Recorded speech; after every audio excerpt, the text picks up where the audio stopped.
Dark Droids Issue 5 finds Scourge thinking until now it has never really tried to do harm, and while it has occurred, it's always been incidental to their goals. He doesn't wish to destroy minds, but the game has changed now. The Scourge takes over a small astromech on a cruiser, accessing the ship's systems and blowing the ship up along with all of its passengers, as in the city below, more droids begin to kill their way through the people. The Scourge decides that it's time to make the people scream in terror, rage, and pain. He thinks that because of what organics have done to droids, they deserve to scream and they know it, but also their fear and pain will keep them distracted and buy it some time. On Epiconia, the Scourge continues to experiment on organics, wanting to do whatever it takes to achieve its goals now. As up on Scourge 1, Scourge Prime tells the final living council member this, and the older droid knows that it might actually pull it off this time, since Prime has gotten a lot further than any of them did before, since he's got the spark eternal inside of him, and that little being is a survivor. Prime knows that he is too much now though, smashing his own head with his fist as he reveals that he is now trillions of moments, past and present, and while it's too much for him, he is now seen. The old droid tells him to hold it together since they are so close, and once they take every mind in existence, they can then drift off into the sea of minds forever.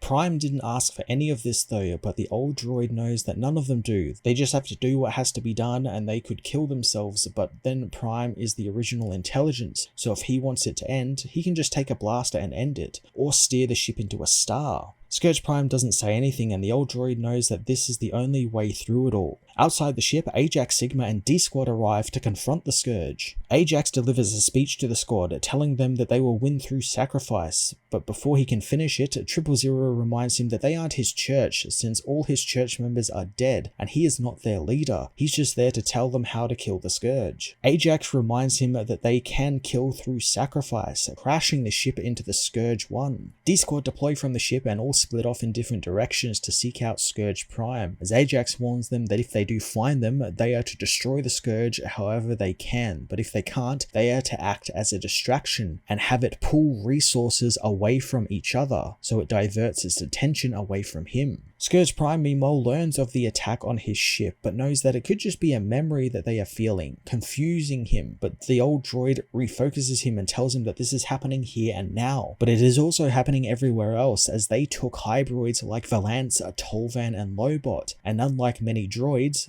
hybroids are more like people, and people have friends. Down on Epiconia, Luke, Leia, Chewie, and Lando battle through the Scourge to free Lobot, as in the nearby factory, Aphra and Sana shoot their way to Tolvan, and elsewhere in the village, Tonga and Zuckuss battle through a horde to free Valance, causing the Scourge to move faster in their experiments, vowing not to lose again. As the Hybroid's friends fight back against the Scourge, the being knows that it did not ask to be filled with such need and power, but it is what it is, and it's in its nature to want more. The being's test continues until at last it finally possesses an organic being. More organics are taken over, and the disc droids are sent out to infect more, swarming over the rebels outside at the factory and turning them all into the Scourge, who thanks to possessing Luke, finally has access to the Force.